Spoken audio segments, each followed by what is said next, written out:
제가 오늘 메시지의 제목을 죄의 종과 의의 종 이렇게 붙여보았습니다. 이건 뭐 제가 붙인 게 아니고 성경에 그 나와 있는 용어들을 그렇게 사용을 한 것이죠. 오늘 본문 우리가 읽은 본문만 보아도 이 죄의 종, 의의 종에 대해서 이렇게 이야기를 하고 있습니다. 16절과 그 이하에 계속해서 그렇게 이야기를 하고 있죠. 혹자들은 그렇게 이야기를 합니다. 죄의 종, 의의 종, 성경에서 이렇게 둘로 나누는 것들을 많이 하다 보니까 이 성경이 너무 이분법적인 거 아니냐. 이 종들이 죄의 종도 있고 의의 종도 있고 다른 종도 있지, 맨날 왜 죄의 종, 의의 종, 사람을 갖다가 죄의 종과 의의 종으로만 나누다니 이게 뭐 하는 일이냐, 너무 이분법적인 거 아니냐, 이렇게 볼멘 소리를 하는 사람들이 있습니다. 그러면서 좀 연구를 했다는 사람들은 그런 이야기를 하죠. 이게 성경이 기록될 때에 그 당시에 헬라의 문화가 이원론적인 문화였기 때문에 헬라 사람들이 그렇게 한 것을 그대로 뺏겨서 그렇다. 헬라 사람들의 그런 경향들을 그대로 받아들여서 그렇다. 그래서 헬라 사람들이 항상 이원론적인 사고방식을 가지고 있었는데 그걸 그대로 뺏겨가지고 성경에서 가지고 온 거다, 이렇게 이야기를 하는 것이죠. 여러분 그럴까요? 예, 맞습니다. 성경에 이렇게 가만히 보면 이 두 가지로 비유하는 게 굉장히 많습니다. 오늘도 제가 죄의 종, 의의 종 이렇게 나눴습니다만은 이건 성경이 이야기하는 바, 이 세상의 모든 사람들은 다 죄의 종이 아니면 의의 종이라고 이야기를 하는 것입니다. 그런 말씀을 하고 싶으신 거예요, 하나님께서. 그러면 이 사람들 말이 비슷해 보여요. 한편으로는 죄의 종, 의의 종, 이분법적인 거 아니냐? 이거 헬라의 이원론의 영향을 받아서 헬라를 그대로 뺏겨서 이런 것 아니냐? 본질은 없는 것 아니냐? 이런 식으로 질문을 할 수가 있는 것이죠. 헬라의 이원론이 이런 기록에 영향을 미쳤다고 볼 수 있습니다. 또 보는 것이 합당합니다. 그런데 중요한 것은 무엇입니까? 헬라의 이원론이를 받다 이 성경이 뺏겼다, 절대로 그렇게 생각할 필요가 없습니다. 성경은 어떤 내용입니까? 우리 하나님께서 교훈을 하실 때, 우리 주님께서도 그러셨잖아요. 항상 교훈을 하실 때 그 당시에 사람들이 가장 잘 알아들을 수 있는 말로 교훈을 하십니다. 여러분, 종교개혁이라는 게 뭘까요? 종교개혁의 핵심은 무엇입니까? 그 나라 사람들이 아는 말로다가 모든 성경을 번역해낸 게 굉장히 핵심 중에 핵심입니다. 그 전에는 다 뭐였습니까? 라틴어로 예배를 드렸어요. 라틴어로 미사를 하는데 라틴어를 쓰는 나라도 있고 안 쓰는 나라도 있잖아요. 그러니까 이게 뭘 말을 하는지 딴 사람들이 하나도 모르는 거예요. 계속 라틴어를 가지고 이러니까 하나도 모르고 있는 것이죠. 그래서 무엇입니까? 종교개혁의 이 핵심적인 화두가 되고 그야말로 방아쇠가 됐던 것이 각 나라 자기 난곳 방언으로 다 이 라틴어 성경을 번역을 한 겁니다. 그래서 쭉 퍼져나가다 보니까 이제는 이전에는 이게 무슨 말인지 알지도 못해가지고 하나님의 뜻을 몰랐는데 이제 하나님의 뜻을 알고 보니까 교황이 가르쳐주는 게 순엉터리더라, 이렇게 된 거예요. 그래서 디베나타이 뒤집어진 게 뭡니까? 종교개혁인 것이죠. 여러분, 하나님께서는 뭘 이야기를 하고 있습니까? 그 당시에 사람들이 가장 잘 이해하는 방식으로 복음을 설명하기를 원하셨어요. 그래서 대표적인 게 어디에 있습니까? 창세기 15장에 보면 하나님께서 뭘 하고 있습니까? 아브라함과 더불어 계약을 맺는 횃불 언약이 나옵니다. 그 횃불 언약을 신학자들은 뭐라고 이야기를 하냐면 종주권 언약이다, 그렇게 얘기를 해요. 여러분, 이 종주권 언약이라는 것은 무슨 히브리 백성들만 특별히 가지고 있는 언약이 아니었습니다. 그 종주권 언약은 그 당시에 그 주변에 있던 모든 나라들이 다 사용하고 있었던 계약의 방식이에요. 여러분, 우리나라의 계약의 방식하고 미국의 계약의 방식이 같을까요? 다를까요? 좀 다르겠죠?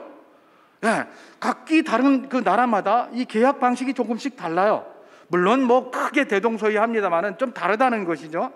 마찬가지예요. 각 지역마다 그 계약의 방식들이 다 다른데 하나님께서는 하나님 나라의 복음과 그 은혜를 이야기하기 위하여 그 당시에 사람들이 가장 잘 이해하는 방식으로 그 계약을 맺으신 거예요. 아브라함이 이해하기도 쉬워요. 아니면은 아브라함에게 약속하는 게 이 계약 맺을 때 굉장히 힘들었을 텐데 아브라함이 잘 이해하고 있는 약속 방식이 뭡니까?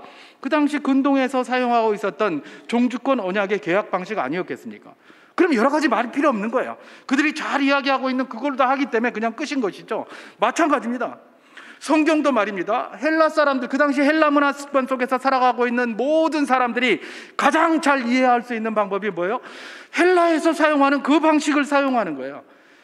복음이 헬라에서 나온 것이 아니라 복음을 실어주는 그야말로 마차의 역할을 하고, 그야말로 캐리어의 역할을 하고, 그야말로 무슨 인큐베이터의 역할을 하고, 이런 것들, 전달 매개체의 역할을 하는 것이 바로 뭐였다? 헬라의 이원론이었다는 것입니다. 그걸 가지고 지금 설명을 해요. 하나님의 진리를. 그걸 갖다가 잘 알지 못하니까 사람들이 뭐라고 일하는 겁니까? 이건 뭐 헬라의 이원론의 영향을 받아서 맨날 이분법적이고 뭐 죄의 종, 의의 종, 이러면 흑 아니면 백, 이런 식으로 얘기를 한다. 성경은 그렇지 않습니다. 성경은 반드시 그 하나님 나라의 본질을 갖다가 설명을 할 때 그 당시에 사람들이 가장 이해하기 쉬운 방식으로 그것을 그렇게 설명을 했다. 그 때문에 오늘날하고 좀 동떨어져 있지 않습니까? 그 시대가. 설교라는 것이 무엇입니까? 바로 그때의 그런 식으로다가 성경이 기록된 것을 오늘날에 우리에게 익숙한 말로 가지고 와서 해석을 해서 함께 나누는 게 이게 설교고, 이게 성경 공부인 것입니다. 문화가 2000년 전 로마의 문화, 헬라의 문화하고 우리하고 지금 다르잖아요, 그죠? 그러니까 이런 것들을 조금 해석하고 이런 것들을 조금 이해를 하고 이렇게 해야 되는 것이죠. 그래서 성경을 우리가 그냥 있는 그대로 쭉 받는 것이라기보다는 그런 부분들을 잘 이해를 하면서 어떤 상황 속에서 이런 것들이 던져졌다라는 것들을 깨닫는 것은 굉장히 중요하다고 볼 것입니다.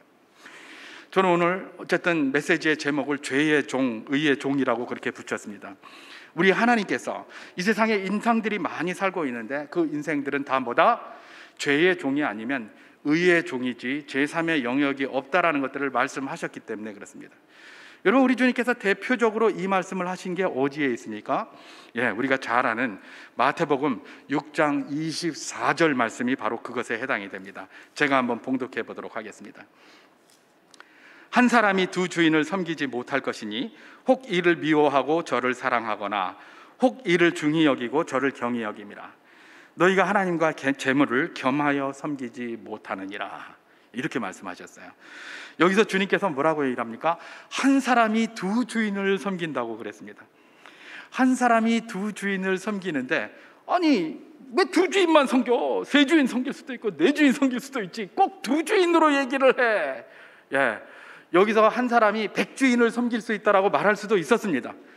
근데 그 당시에 헬라 문화권에 익숙한 사람들에게 설명하기 위하여 이렇게 설명하셨다고 보면 됩니다. 여기서 한 사람이 누구를 섬긴다라고 이야기를 합니다. 섬긴다라는 말은 뭘까요? 주인이라는 말이 쓴 것을 봤을 때 분명히 이 사람은 종이다라는 의미겠죠, 그죠? 그러니까 종이니까 주인 얘기하지, 그죠? 그다음에 섬긴다고 이야기를 합니다. 여기서 섬긴다는 말은 뭐냐? 뭐를 사랑하고 뭐를 중히 여기는 걸 섬긴다고 그래요. 여기 우리 마태복음 6장 24절 말씀에서 제가 다시 한번 봉독해 볼까요? 한 사람이 두 주인을 섬기지 못할 것이니 혹 이를 미워하고 저를 사랑하거나, 이게 섬기는 거예요. 혹 이를 중히 여기고 저를 경히 여김이라, 이게 섬기는 거예요. 그러면서 너희가 하나님과 재물을 겸하여 섬기지 못하니라, 이렇게 얘기를 하는 거죠. 여기서 주인을 섬긴다고 했을 때에 이건 종이라는 것과 섬긴다는 말은 특별히 이 마태복음 6장 24절에서 뭐다? 사랑하거나 중히 여기는 것을 섬긴다고 그렇게 이야기를 하고 있구나, 이렇게 파악을 하면 됩니다. 근데 주님께서 여기서 특별히 뭐다? 두 주인이라고 이야기를 하는데 그 두 주인은 누구라고 얘기를 합니까? 하나님과 재물이다, 그렇게 얘기를 하는 거예요. 하나님과 재물이다. 다시 말해서 이 세상에 사람들이 굉장히 많은데 그 사람들은 항상 두 주인을 섬기고 있다는 거예요. 하나는 하나님을 섬기고 그렇지 않으면 뭘 섬긴다? 재물을 섬긴다는 겁니다. 재물. 여기서 재물은 무엇인가? 재물은 헬라어로 맘몬이라고 했죠. 맘모나라는 말이 여기 쓰였다고 했습니다. 그래서 일반적으로 맘몬 그렇게 하면 뭘 이야기를 합니까? 돈과 같은 이 재물, 물질 이런 것들을 일반적으로 생각을 해요. 그게 1차적인 의미예요.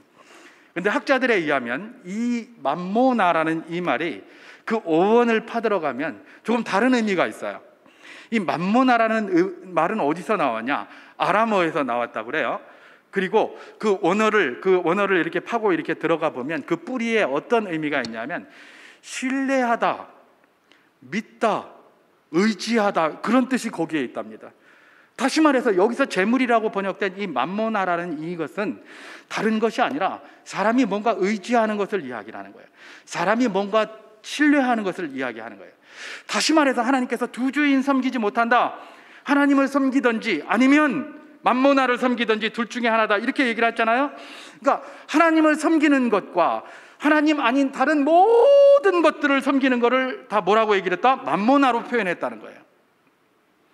다시 말해서 하나님을 제외한 모든 우수마발이 다 뭐다? 맘모나에 해당된다는 겁니다. 그래서 주님께서는 지금 뭐라고 얘기를 하십니까? 헬라의 이원론적인 영향을 받았던 안 받았던, 그걸 사용을 했던 안 했던지 간에 양분해서 지금 말씀하시는데, 이원론적으로 말씀하시는데, 하나는 뭡니까? 하나님을 섬기는 것. 그렇지 않으면 다 뭐예요? 하나님을 섬기지 않는 것, 재물을 섬기는 것, 맘모나를 섬기는 것, 이렇게 이야기를 하고 있다는 것입니다. 여러분, 이거 우리 주님께서 친히 말씀하신 거예요. 친히 뭐라고 얘기를 하셨다고요? 하나님을 섬기든지 아니면 하나님 아닌 다른 모든 것들을 섬기든지 그 둘 중에 하나지. 하나님을 섬긴다면서 다른 걸 섬길 수 없고, 다른 것을 섬기면서 내가 하나님을 섬긴다고 말할 수 없다, 그 이야기를 하는 겁니다. 그리고 여기서 섬긴다는 말은 뭐라고요? 중요하게 여기거나 사랑한다, 그런 얘기죠. 하나님을 중요하게 여기면서 다른 것들도 중요하게 여길 수 없다는 겁니다. 내가 하나님을 중요하게 여긴다면 하나님만 중요하게 여기는 거예요. 물론 다른 것도 우리 삶에 중요하게 많죠. 근데 우리 삶에 중요한 게 기준이 아니라 하나님이 나의 모든 것에 중요함에 있다는 겁니다. 그런 사람은 다른 것들이 없어도, 때로는 무너져도, 때로는 자빠져도 나는 중요한 것이 있기 때문에 흔들리지 않는다, 그렇게 받으면 될 것입니다. 그게 주님께서 이 세상에 존재하는 모든 사람들에 대한 그런 이야기인 것입니다. 결국 모든 인생들은 뭡니까? 하나님을 섬기거나 하나님이 아닌 다른 모든 것들을 섬기거나, 다시 말해서 하나님의 종이거나 아니면 하나님 외에 다른 모든 것의 종이 되거나 뭐 그렇게 된다는 것입니다. 과연 그런 것 같습니다. 사람들이 의지하는 게 되게 많아요. 그리고 중시하는 게 많아요. 그리고 중시하는 것은 뭐예요? 그 중시하는 것에 종이 되죠. 종이 돼요. 뭐 우리가 증거 너무 경험이 많잖아요, 그죠? 내가 이걸 좋아하면 날마다 그거 들여다보게 돼 있어요. 이전에 제가 남아공에서 유학을 할 때에 저는 어떤 맘모나를 섬겼겠습니까? 환율 맘모나를 섬겼습니다. 환율. 그래서 아침에 눈을 딱 뜨면 제일 먼저 하는 게 뭡니까? TV 틀면 환율 보는 거예요. 환율. 오늘의 환율은 얼마인가? 그러면 막 환율이 올라가면 와! 굉장히 내가 돈 번 것 같고, 환율이 좀 거꾸로인가요? 와! 이러면서 환율에 따라서 막 기분이 좋았다 나빴다. 여러분, 외국 가면 애국자가 될 수밖에 없어요. 우리나라가 잘 돼서 환율이 좋아야 우리가 살기가 편하거든요. 그러니까 한국 잘 되기를 얼마나 기도하는지 몰라요. 저도 기도했어요. 한국에 있었으면 그런 기도 안 했을 텐데. 제발 우리나라가 좀 잘 되라. 왜요? 환율 때문에. 그래야 내가 살기 편하니까. 그럼 이게 뭡니까? 그러면 저는 누구의 종일까요? 날마다 환율만 쳐다보는 환율의 종이 되어 있는 거예요. 환율의 종만 됐겠습니까? 환율 보기 위해서 TV 봐야 되잖아요. TV의 종이 돼 있어요. 그래서 딴 거 타다가도 그 시간에는 그 자리에 와서 앉아 있어야 되는 거예요. 이게 뭐예요? TV의 종이요, 환율의 종이요, 온갖 것의 종이 돼 있는 그런 자신의 모습을 발견하게 되는 것이죠.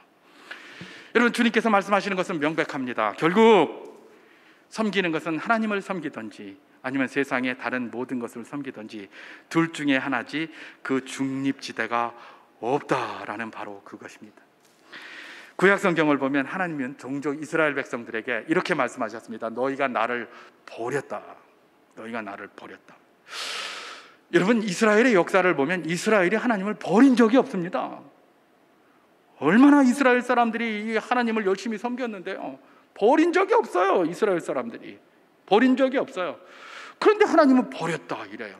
여러분, 우리가 잘 알잖아요. 안식일을 지키기 위하여 그 안식일 날 쳐들어오는 그 뭡니까? 로마 군들, 그 군대들을 그냥 저항도 안 하고 그대로 다 죽었다고 그러잖아요. 그게 이스라엘 사람이에요. 하나님 말씀이라고 지키면서 그야말로 자기 목숨들이 다 날아가도 거기 앉아서 가만히 있었던, 안식일을 지키라는 그 말 때문에 그렇게 했던 사람들이 이스라엘 백성들이에요. 이스라엘 백성은 하나님과 따로 떨어져 놓고 이야기를 할 수가 없는 사람들이 그 사람들이에요. 그 사람들은 지금도 그래요. 전에 그 EBS 다큐멘터리 이런 데 보면 그러잖아요. 저기 예루살렘 히브리 대학 가면 도서관에서 계속 시끄럽다고 그러죠. 우리나라는 도서관에 가면 정숙, 이게 도서관의 에티켓이에요. 근데 이스라엘 도서관은 정수기 에티켓이 아니에요. 주야장창 떠들어요. 주야장창 떠들어요. 그럼 그들이 뭘 가지고 떠들까요? 오늘날의 환율을 가지고 떠들까요? 주식을 가지고 떠들까요? 무슨 코인을 가지고 떠들까요? 무슨 경제적인 이런 거 가지고, 아니면 취업 문제를 가지고 떠들까요? 아니, 토라를 가지고 떠들어요. 하나님의 율법을 가지고 떠들어요. 되게 시끄럽게 떠들고 앉았단 말이에요. 그것도 도서관에서. 만약에 우리나라 사람이 그런다 그러면 어떡할까요? 야, 너 시끄러우니까 저기 가라! 율법 떠들려면 저 나무 밑에 가서 떠들던지, 왜 도서관에 와서 내가 지금 경제 공부하고 있는데 그딴 소리 하노? 그러지 않겠습니까? 근데 이스라엘 사람들은 그러면서도 세계 최고로 살아가고 있어요. 지금 세계 최고로 똑똑하고 세계 최고로 부강한 나라로 그렇게 살아가고 있다는 것이죠. 여러분, 이들은 하나님을 부인한 적도 없었고 하나님과 함께 동행하지 않은 적도 없고 그렇게 열심히 살았어요. 그런데 하나님은 이스라엘 백성들에게 뭐라고 얘기를 합니까? 너희가 나를 버렸다 이랬어요. 버렸다. 한 예를 들어볼까요? 성경에 그런 이야기가 어디 있는지. 사무엘상 8장 7절 제가 한번 봉독해 보도록 하겠습니다. 여호와께서 사무엘에게 이르시되 백성이 내게 한 말을 다 들으라. 이는 그들이 너를 버림이 아니오 나를 버려 자기의 왕이 되지 못하게 함이니라. 이렇게 얘기를 합니다. 여러분, 이게 무슨 말일까요? 이스라엘 백성들이 사사시대에 자꾸 옆에 다른 나라의 블레셋에도 왕이 있고 다 왕이 있는데 왜 우리는 왕이 없노? 그러면서 사사인 사무엘에게 자꾸 왕을 달라고 그랬습니다. 그러니까 이 사사의 입장인, 리더의 입장인 사무엘은 부담이 가겠죠. 저것들이 나를 갖다가 밀어내고 왕을 세우려고 하나 보네. 그래서 섭섭한 점도 좀 있는 겁니다. 내가 지금까지 그들을 위해서 이렇게 수고를 했는데 나를 밀어내고 또 왕을 달라고 이러고 있는데, 하나님께서 지금 이 사무엘에게 뭐라고 얘기를 합니까?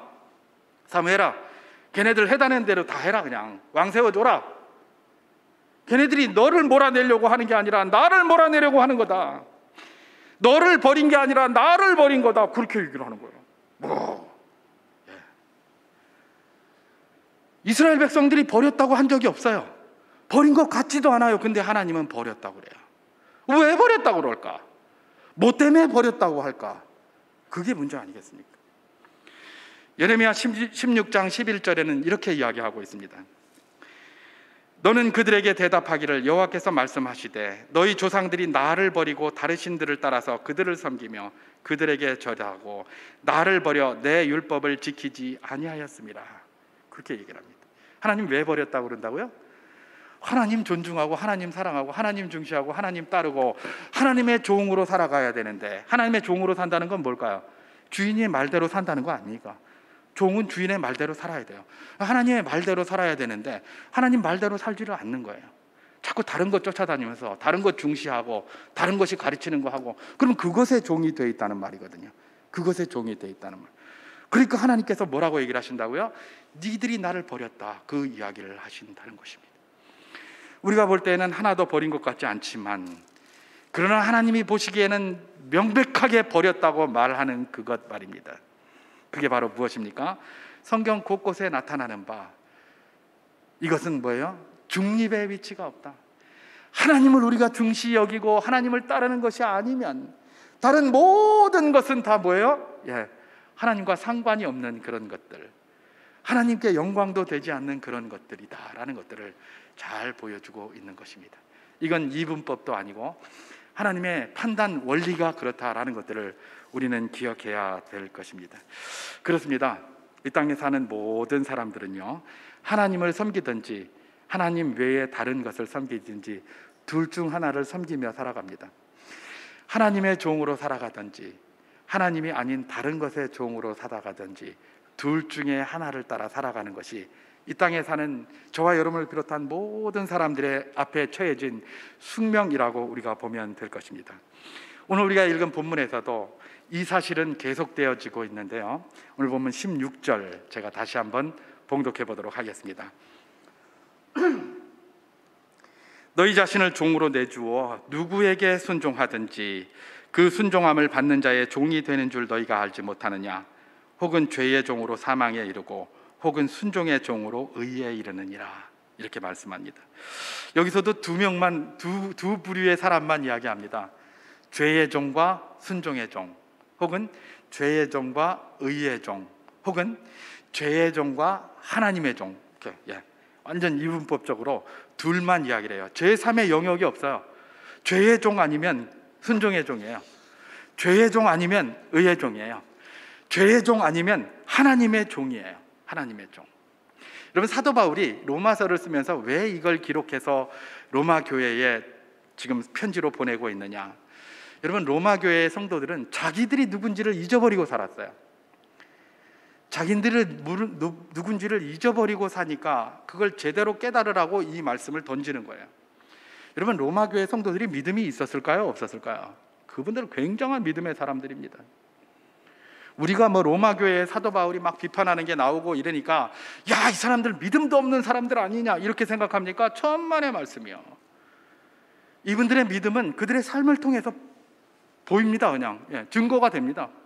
여러분, 이 로마서를 쓸 이 당시가 언제입니까? 그래, 클라우디오 이후에, 클라우디우스 왕 이후에 그때 있었던 내용들이에요. 이전에 뭐 다 유대인들 축출할 때 축출했던 거고, 그 다음에 들어온 왕들은 계속해서 기독교를 박해하고 이랬을 때예요. 예수 믿는다고 하면 그야말로 죽이는 그런 때였고요. 아무런 직장도 얻지도 못하고 아무것도 할 수 없는 상황에 처했던 사람이 이 사람들이에요. 그런데도 지금 그 인기도 없고 그 박해만이 받는 그 예수 믿겠다고 교회에 들어와 있는 사람들이 누구예요? 로마 교회 사람들이었다는 거예요. 여러분, 이분들은 믿음이 출중했던 사람들입니다. 다 예수 그리스도를 사랑했고 그 은혜를 사랑했던 사람들이에요. 그래서 로마 교회에 와서 교인으로 형성하고 있었던 거예요. 다시 말해서 이분들은 이미 예수 그리스도의 은혜로 말미암아, 주의 은혜가 아니었다면 그렇게 할 수가 없는 거죠. 성령으로 아니하였다면 어떻게 그런 와중에 예수를 예수라고 고백하고 우리 주라고 고백하고 우리의 왕이라고 고백하겠습니까? 그러니까 이분들은 이미 의의 종이 된 사람들이었어요. 의의 종이 된 사람들이었어요. 근데 이분들이 자꾸 실수하는 게 있었죠. 뭡니까? 의의 종이었는데 그러면 이제 죄를 따르는 삶을 살려고 하면 안 되는데, 이분들이 그런 말을 하는 겁니다. 사도 바울이 죄가 더한 곳에 은혜가 넘쳤느니라 그랬더니 이분들이 뭐라고 그랬다고요? 그래? 그러면 은혜를 받기 위하여 죄에 거하자, 죄를 짓자, 이렇게 하는 것이죠. 그래서 사도 바울이 그럴 수 없느니라 라고 이야기를 하면서 오늘 이 본문을 계속해서 써가는 겁니다. 아니, 너희가 의의 종이고 이미 죄라는 것에부터 멀어져서 그렇게 사는 사람들이기 때문에 어쨌든 죄로부터 자꾸 멀어지려고 해야 되는데 다시 죄의 종으로 들어가겠단 말이냐, 다시 죄 짓겠다고 그 자리를 들어가겠단 말이냐.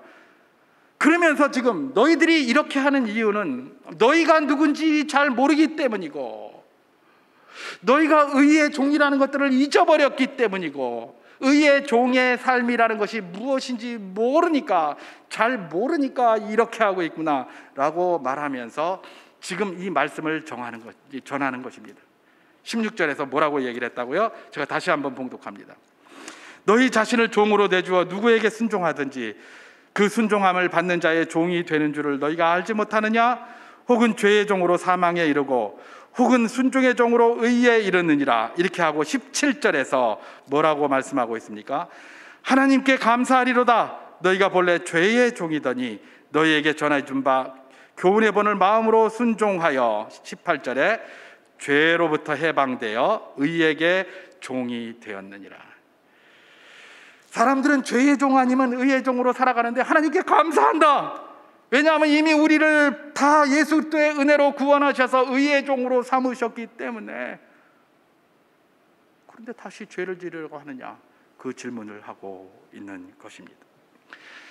여러분, 로마 교회의 성도들은 자기들이 의의 종임을 믿음이 있는 사람들이었지만 자기들의 의의 종이다라는 그 사실에 대한 확신이 순간순간 헷갈리고 있었어요. 그리고 의의 종으로 산다는 것이 무엇인지 순간순간 헷갈리고 있었어요. 이분들은 믿음이 좋은 사람들이었어요. 근데 순간순간 그렇게 헷갈리고 있었어요. 그러다 보니까 뭐예요? 이미 의의 종의 길에 서 있는 사람들이 자꾸 죄를 짓자 이런 말도 서슴없이 그렇게 내뱉게 되는 그런 결과를 가져왔다는 것이죠. 왜 이럴까? 왜 이럴까? 여러분, 사실 우리도 말입니다. 하나님의 백성이지만 때로는 잘못 알고 있어서 하나님이 종이 아니라 다른 것에 종살이를 할 때가 참 많습니다. 여러분, 저도 뭐 그럴 때가 너무 많죠. 아까 제가 그랬잖아요. 저는 환율에 종살이 했잖아요. 그죠? 뭐 환율에 종살이 뿐이겠습니까? 저의 종살이를 찾아본다면 얼마나 많이 있겠습니까? 우리는 하나님의 종이고 의의 종이기 때문에 하나님의 뜻대로 살아가야 하는 것이 맞지만은 순간순간 그렇게 다른 것의 종으로 살아갈 때가 굉장히 많다는 것입니다. 근데 문제는 뭐예요? 다른 것의 종으로 살아가면서도 이게 잘못된지 모르고 살아가요. 이게 문제예요. 환율의 종으로 살아가면서 그걸 당연한 것으로 여기고 살아가요. 처음에는 그러죠. 야, 이거 이렇게 하면 되겠나? 야, 내가 이거 뭐 신학생이 여기 공부하러 와가지고, 그때 제가 강도사 때 갔는데 강도사가 정신 차리고 새벽 기도부터 먼저 하고 환율을 봐야지. 눈 뜨자마자 환율이 뭐냐? 예, 이러면서 처음에는 그런 마음이 많이 있었어요. 근데 이게 자꾸 시간 가다 보니까 나도 모르게 그냥 그렇게 그거부터 트는 거예요. 그래 놓고 이렇게 보게 되는 것이죠. 여러분, 이게 우리 삶 가운데 얼마나 많이 있습니까? 얼마나 많이 있습니까? 여러분, 우리가 의의 종입니다. 의의 종이기 때문에 의의 종으로서 하나님의 종의 삶을 살아가야 되고, 하나님의 종이라는 것은 하나님의 말씀을 따라 사는 삶 아니겠습니까? 그래야 되는데 순간순간 우리가 하나님의 종임에도 불구하고 하나님의 종인 줄 확신하면서도 다른 무엇의 종이 되어 그것의 따름을 따라가는 경우가 굉장히 많이 있는 것이죠. 그러면서도 처음에는 좀 이상했는데 점점 가면 갈수록 아무것도 아닌 것처럼 생각하면서 당연하게 자연스럽게 생각하고 살아가는 모습들이 공종 있는 것이죠. 여러분, 요즘 가스라이팅이라는 말이 많이 있지 않습니까? 그죠? 가스라이팅. 그 가스라이팅이 뭐라고요? 최근에 많이 알려진 그런 말인데, 가스라이팅이 그런 거라더라고요. 이 사람이 멀쩡해요. 멀쩡한데, 야, 너는 바보야. 너는 바보야. 그러면 처음에는 내가 뭔 바보야. 나는 바보 아니야. 이러다가 자꾸 옆에 사람들이 계속 너 바보야. 바보야. 그러는 거예요. 그럼 처음엔 바보가 아니라고 했다가 사람들이 다 옆에서 그러니까 내가 바본가 보네. 이렇게 생각하는 거예요. 그래서 그 다음엔 바보가 되는 거예요. 그래서 누가 뭐라 그러다가 바보. 넌 바보 아니야. 누가 얘기하면 무슨 소리야. 나는 바보야. 그러면서 나중에 그렇게 변하는 거예요. 이게 가스라이팅이에요. 그런 속에 살다 보니까. 여러분, 제가 왜 이야기를 합니까? 우리가 의의 종입니다. 의의 종의 길을 걸어가야 되는데 순간순간 의의 종의 길이라기보다는 하나님의 말씀 따라 사는 것이 아니라 세상의 소리에 귀를 기울이고 우리 육신의 본성의 소리에 귀를 기울이며 살아갈 때가 많이 있습니다. 이게 혹시 가스라이팅의 효과는 아닌가? 세상에서 요즘 특히 더 그러죠. 아이고 저 예수쟁이들 뭐 하나님 믿는다는 건 뭐 어쩌고저쩌고 하면서 막 비난하고 막 그래요. 그러다 보니까 우리가 하나님의 백성임에도 불구하고 그래, 저 소리 맞다. 저 소리 맞다. 처음에는 아니야 하다가도 그래, 그럴듯하다. 그런 것도 같아. 이렇게 판단하는 일이 얼마나 많이 있습니까? 그러니까 지금 교회들이 막 싸웁니다. 서로 안에서. 뭐라고 싸웁니까? 뭐 신앙의 문제를 가지고 싸우지 않습니다. 뭘 가지고 싸웁니까? 정치적인 문제로 싸우고 이념적인 문제로 싸우고 뭔 문제로 싸우고 이런 걸로 굉장히 많이 싸워요. 신앙적인 문제로 싸우면 누가 뭐라고 하겠습니까? 그죠? 그 교회의 본질인 거요, 신앙은. 근데 신앙의 문제 가지고는 싸우지 않아요. 신앙 문제 뭘 이야기하면 됐다, 그거는 뭐 이게 다 알지. 그런 걸 왜 여기 와서 얘기하노? 신앙 문제를 교회에서 얘기 안 하면 어디서 한단 말입니까? 그런데 꼭 그래요. 그런 거면 믿음 생활하세요. 열심히 하세요. 그런 얘기 왜 여기서 하노? 그거 기본 아이가. 기본은 무슨 기본 다 잊어먹고 나서. 그죠? 그러고 살아가는 거예요. 그러면서 맨 가스라이팅 돼가지고 세상에서 얘기하는 거 그게 마치 먼 것처럼 생각하고 하나님의 말씀을 그걸로 판단하고 그걸로 재단하고 이래가지고 판단하려고 하는 모습들 말입니다. 우리가 하나님의 종임에도 불구하고 다른 것의 종이 되어 살아가고 있는 모습들이 교회에 만연하고 있는 것이 오늘 우리가 살고 있는 이 현실이다. 여러분, 우리 교회에는 이런 모습은 없습니까? 우리 자신들에게는 혹시 이런 모습은 없습니까? 뭔가에 매여 있어서 그것에 딸려가면서도 내가 매여 있는 것조차 혹시 모르고 있는 것은 아닙니까? 우리 주님께서는 혹시나 이럴지도 모르는 우리에게 너희는 의의 종이지 죄의 종이 아니다라는 것들을 다시 한번 환기시키시기를 원하십니다. 그래서 이런 말씀을 주시는 거예요. 그리고 의의 종의 길이라는 것은 그저 되는 것이 아니기 때문에 의의 종의 길을 서기 위해서 수고하라라고 그렇게 이야기를 하시는 것입니다. 수고하라. 여러분, 제가 종종 말씀을 드렸습니다마는 의의 종의 길은 걷기가 힘듭니다. 여러분, 예수쟁이로 살아간다는 거 정말 힘듭니다. 정말 힘들어요. 목사가 뭘 저딴 얘기를 하노? 제가 솔직하게 이야기를 하는 겁니다. 목사가 이야기를 하니까 더 신빙성이 있죠. 저는 예수쟁이 중에 예수쟁이로 살아가야 될 사람 아닙니까? 그렇잖아요. 그런데 살아보니까 힘들어요. 힘든 걸 힘들다고 해야지. 그죠? 힘들지 않은 걸 갖다가 힘들다고 그럽니까? 힘드니까 힘들다고 그러죠. 여러분, 다 힘들잖아요. 아닙니까? 제가 믿음이 없어서 이런가? 예수쟁이로 산다는 건 힘든 거예요. 왜 힘들까요? 왜 힘들까요? 우리 본성이 죄인이기 때문에 그래요. 우리 본성이 죄인이기 때문에. 우리 본성이 죄인이기 때문에 예수쟁이대로 안 살고 내 마음대로 살아가면 편해요. 내 마음대로 살아가는 건 자유로워요. 전혀 의식의 문제도 없어요. 그리고 세상도 그걸 요구하잖아요. 세상에서 요구하는 삶이 곧 내 마음과 똑같은 죄된 본성의 삶이에요. 그러니까 내 생각이 그거에 머무르면 세상의 생각과 똑같아져요. 전혀 부담 없어요. 마치 그냥 이렇게 서서 손 내리고 있는 거하고 똑같아요. 근데 예수쟁이로 살아가는 것은 무엇입니까? 의의 종으로 살아가는 것은 무엇입니까? 하나님의 종으로 살아간다는 것은 어떤 의미입니까? 우리 본성을 거스르는 거예요. 죄된 본성을 거스르는 거예요. 죄된 본성을 거스르는 것이다 보니까 굉장히 힘이 듭니다. 손을 들고 있는 거하고 똑같아요. 여러분, 이 손 들고 있으려면 얼마나 힘듭니까? 하다못해 모세는 기도의 손을 들었다가도 힘들잖아요. 그죠? 자꾸 손이 내려오게 돼 있는 거예요.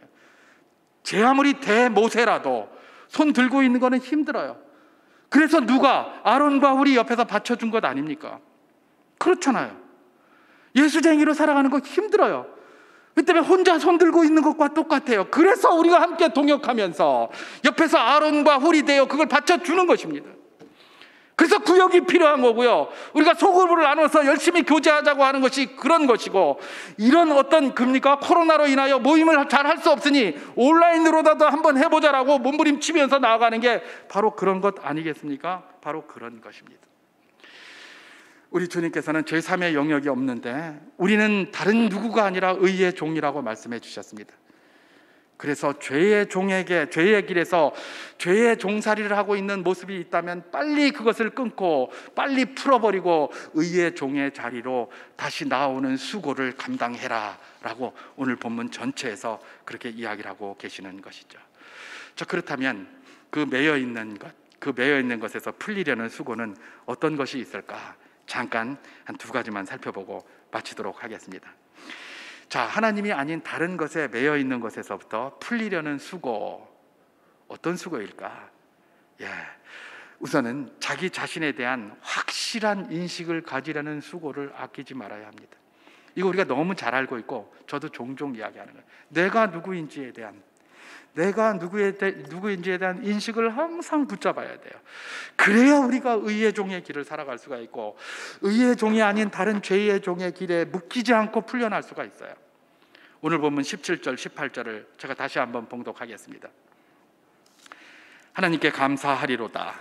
너희가 본래 죄의 종이더니 너희에게 전하여 준 바 교훈의 본을 마음으로 순종하여 죄로부터 해방되어 의에게 종이 되었느니라. 그렇게 얘기를 합니다. 하나님께 감사한다라고 하면서 이제 너가 의의 종이 되었는데, 의의 종이 되었다는 그 사실을 날마다 기억하라는 겁니다. 그래서 그걸 기억하기 위해서 수고해야 된다는 겁니다. 왜요? 이거 자꾸 잊어버리기 때문에 그래요. 사탄이 우리 가만 놔두지 않습니다. 사탄이 우리가 의의 종이고 하나님의 종이다라는 것들을 생각하면 할수록 자꾸 질문을 던지게 만듭니다. 네 꼬라지를 보라. 네가 하나님의 종이가, 네가 하나님의 종이면 나는 하나님의 대천사다, 그냥 이렇게 한다니까요.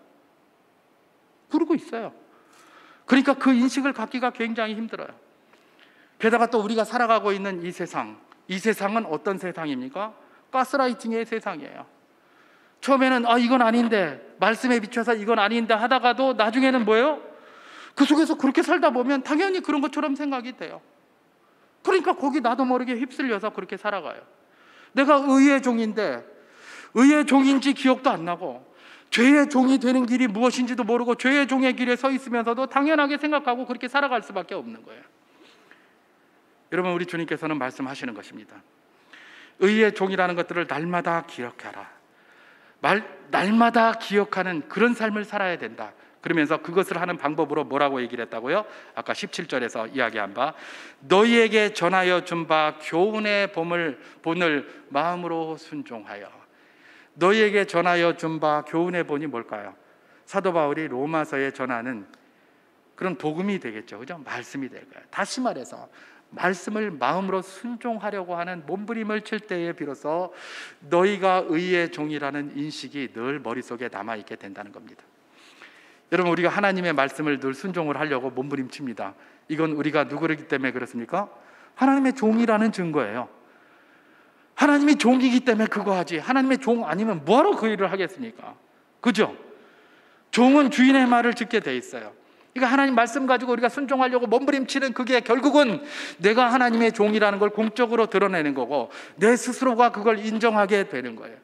그래서 이 수고를 아끼지 말라는 거예요.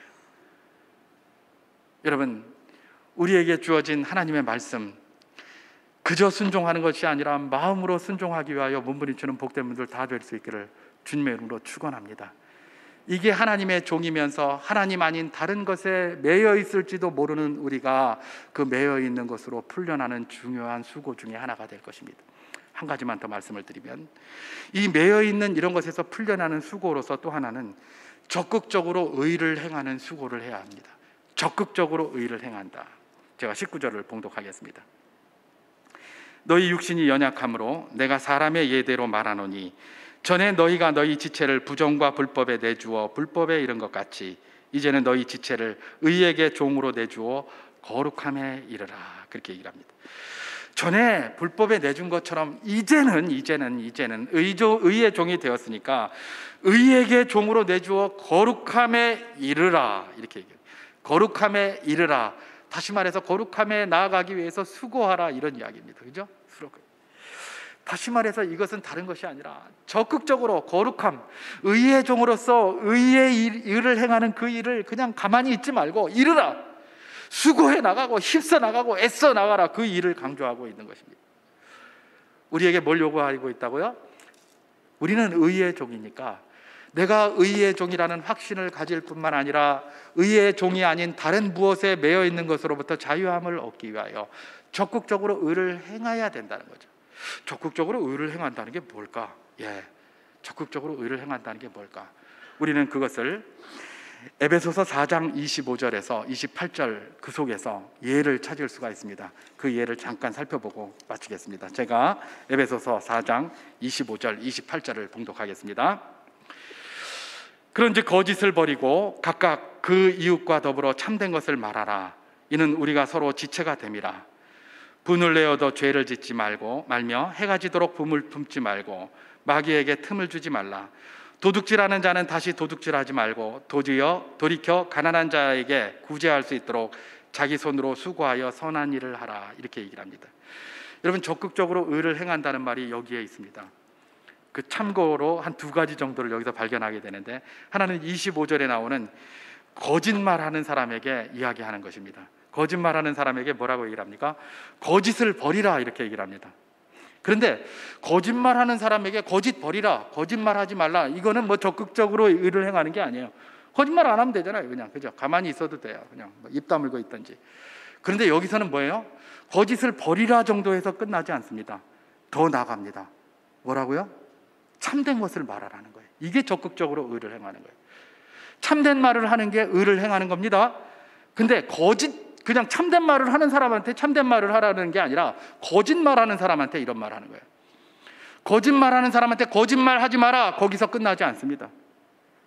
오히려 그 거짓말하는 그 입으로 참된 것을 말하라, 적극적으로 의를 행하라, 이런 이야기입니다. 거짓말하던 그 입으로 참된 것을 말할 때에 비로소 너는 의를 행하는 의의 종이다, 그 이야기. 적극적으로 의를 행하러 나가라는 것이죠. 그럴 때 모종의 기쁨과 세상에서 알 수 없는 큰 기쁨이 그에게 내려 임하게 된다는 겁니다. 날마다 거짓말을 해서 다른 사람을 사기치고 다른 사람을 넘어뜨렸던 그 입술의 말로 이제 참을 이야기하고 참된 것을 이야기한다. 이것이야말로 적극적인 의를 행하는 것이다, 그렇게 이야기를 하는 것이죠. 한 가지 더 28절에 이런 말이 있습니다. 도둑질하는 자는 다시 도둑질하지 말고 돌이켜 가난한 자에게 구제할 수 있도록 자기 손으로 수고하여 선한 일을 하라, 이렇게 얘기를 하셨죠. 도둑질하는 도둑에게 도둑질하지 말라, 이런 말도 합니다. 근데 거기서 끝나는 것은 뭐 그렇게 크게 적극적이라고 볼 수 없어요. 뭐라고 얘기를 합니까? 도둑질하지 말고, 거기서 끝나지 않습니다. 가서 오히려 선하게 일을 해서 그 번 것으로 가난한 사람들을 구제하라, 이렇게 얘기를 합니다. 남의 것을 날마다 몰래 훔치는 나쁜 것에서 벗어나서 이제 그 훔치던 그 손으로 일을 하고 선하게 해서 그 번 것을 가지고 오히려 그 가난한 사람들을 돕고 그 약한 사람들을 도와라, 이렇게 얘기를 하는 것이죠. 이게 적극적인 의를 행하는 것입니다. 그저 도둑질하지 말라, 거기서 끝나면 아무것도 아닙니다. 그건 뭐 세상에서도 이야기를 합니다. 도둑질하는 사람에게 도둑질하지 말라, 세상에서도 이야기를 하잖아요. 그죠? 근데 하나님의 법은 거기서 끝나는 게 아니에요. 도둑질하는 그 손으로 가서 선한 일을 해서 오히려 사람들에게 나눠주고 구제하는 손이 되라, 이렇게 이야기를 하는 것이죠. 굉장히 적극적인 것입니다. 말씀을 정리합니다. 우리는 의의 종이고 하나님의 종입니다. 비록 순간순간 우리가 죄의 종처럼 살아갈 때가 많이 있습니다마는 우리의 근본은 하나님의 은혜로 죄의 종에서 벗어난 의의 종이다라는 사실을 늘 기억해야 할 것입니다. 이걸 늘 기억하기 위하여 우리 수고해야 되는 것이죠. 어떻게 수고합니까? 하나님 말씀 앞에 나를 늘 세우고 그 말씀을 마음으로 순종하기 위하여 몸부림치는 것. 많이 부족하지만 그렇게 살아가는 그 삶이 바로 뭐예요? 내가 의의 종임을 날마다 인식하고 확실히 인식하는 그런 삶이라는 겁니다. 뿐만 아니라 의의 종으로서 우리는 적극적으로 의를 행하는 수고를 마다하지 말아야 한다는 겁니다. 하지 말아야 할 것은 하지 않고 또 해야 할 것은 반드시 해야 하는 그런 삶. 하지 말아야 할 것만 생각하고 무조건 하지 않는 것이 아닙니다. 해야 할 것도 찾아서 해야 되는 것, 그게 바로 그리스도인 의의 종의 삶의 모습입니다. 때로는 내가 하기 싫지만 내가 예수 그리스도를 믿기 때문에 하는 것, 할 수밖에 없는 것이 많아지는 복된 분들 될 수 있기를 주님의 이름으로 축원합니다. 때로는 내가 모든 것들을 할 수 있지만 예수 그리스도를 믿기 때문에 그 믿음 때문에 할 수 없는 것 또는 하지 말아야 할 것들이 많아질 수 있는 복된 분들 다 될 수 있기를 주님의 이름으로 축원합니다. 주의 말씀을 순종할 때에 그 순종의 기쁨이 그 어느 것보다도 큰 사람들이 될 수 있기를 주님의 이름으로 축원합니다. 이게 바로 의의 종의 삶이요, 오늘 주께서 말씀하시는 의의 종의 길인 것입니다. 이 길 속에서 날마다 하나님의 은혜를 누리는 복된 분들 다 될 수 있기를 주님의 이름으로 축원합니다.